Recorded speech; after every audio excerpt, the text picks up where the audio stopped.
There is an alarming tendency for long-lasting franchises to develop in a very particular way, and it's often to the detriment of the franchise. You start with that first iteration where the franchise's core is established and expanded upon without changing too much. This is considered the golden age of the franchise in the eyes of the owners and fans. Then things start to change. The series does things differently, tries new things, because if it doesn't, it will stagnate and become boring. But this era is often controversial after a while, and especially in retrospect. Sometimes the quality takes a hit, other times the fans just don't like change. Either way, the general perception becomes that this attempt to evolve and progress is a mistake that needs to be corrected. Cue the modern era where the franchise banks on nostalgia in place of interesting ideas, rehashing or outright revisiting older entries and concepts in the name of getting back to our roots. But they don't have much interesting to offer much of the time, and we're just left with lesser versions of the classics they're trying to harken back to. As a result, fans start to take issue with the current version of the property and start to look back more favourably on that middle era, which potentially results in better stuff going into the postmodern fourth era.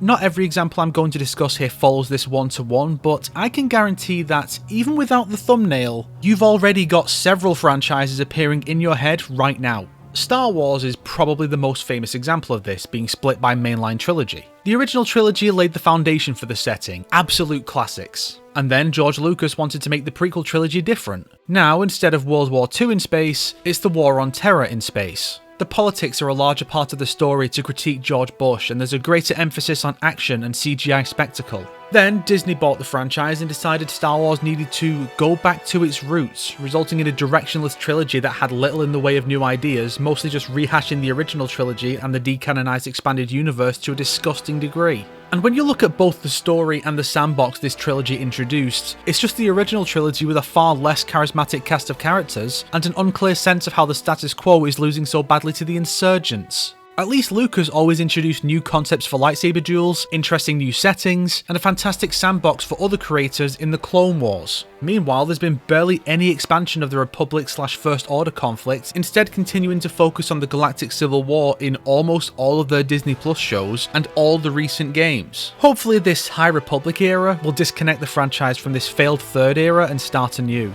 But Kathleen Kennedy still makes more money than everyone watching this combined, so I won't hold my fucking breath. Speaking of starting anew with a fourth era, Mortal Kombat. I've made this comparison before a few years ago, but MK and Star Wars have the exact same trajectory. We have the arcade era of MK 1 to 4, the 3D era of Deadly Alliance to DC Universe, and the NetherRealm era of MK 9 to 11. M1K, while being very similar to the last three games in terms of style and being a direct narrative continuation despite the timeline reset, is moving away from the stagnation of the prior trilogy and is thus arguably the dawn of the fourth era. I've talked about this at length, but the 3D era was constantly trying new ideas. It tried new protagonists, introduced new realms, had a whole new gameplay style, and wasn't afraid to drop the entire roster of one game in the next save for 6 characters, and without having those 6 be just the icons, half were newcomers from the last game. This era was bold and unpredictable. But then, with Midway's closure and the founding of NetherRealm Studios under Warner Bros., this changed. We got a retelling of the first 3 games in a new timeline, then a new generation title that tried new things in some areas, but backpedaled on changes in others. Commitment was a word that had no place in this era, as the series consistently failed to follow up on things it set up, always going back to more classic content and characters, to the point of bringing past versions of the characters from before their development or corruption or death to replace the current versions in MK11, and the entire trilogy consistently bringing back almost the entire full cast of MK 1 to 2 every single time, leading to a very stagnant roster and setting, limiting the narrative to just 3 realms when the franchise had already established 8. For all of its many faults, Mortal Kombat has been acknowledging the 3D era characters and settings much more openly than the last trilogy, which brought back 3 of them as fighters and 1 as a story cameo.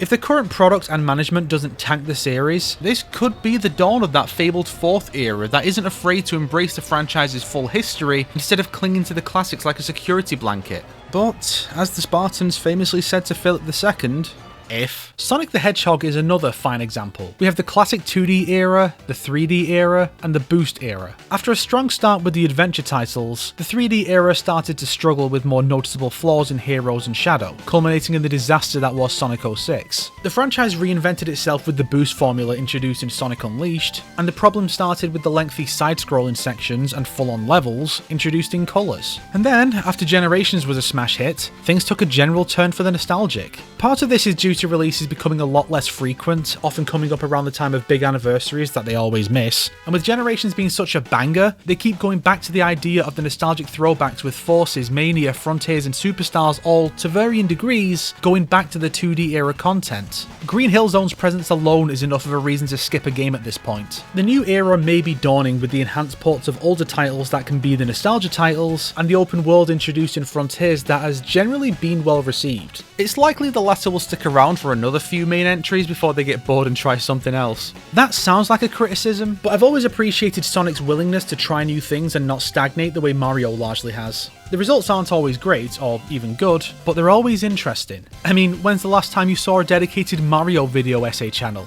But the big daddy of them all is the Terminator, which I think we can all agree is the series here that fell off the hardest. We start with the Cameron era with 2 all-time classics. Then we have the Future War era, where we had one rehash of T2 that aimed to end the present day trilogy and usher in the Future War trilogy with Salvation. But then, a lot of fans didn't like Salvation for not jumping right into the Future War aesthetic we're all familiar with, because God forbid the 3 Future War films don't all look exactly the bloody same, and so the series entered its rehash era with Genesis and Dark Fate. Both of these failed to launch a second trilogy, and I don't even know how Genesis could have continued, or why anyone would want another trilogy that's the same but the villain has a different hat. And the fact that the series now has a trilogy of failed trilogy startups is fucking embarrassing.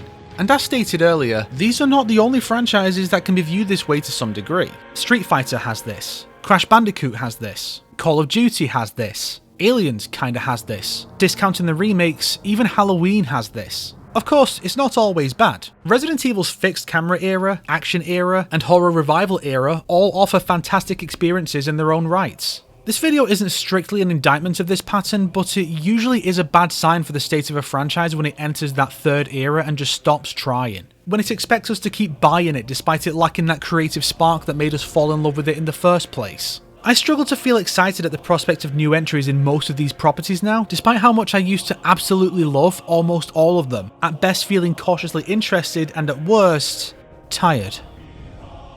If you liked this video, why not subscribe and support me on Patreon like these fine people here? If not, then make sure to share it with your enemies so they can suffer along with you. Today's recommended videos are a collection of videos about these 4 franchises that also detail some of the issues with the way things developed.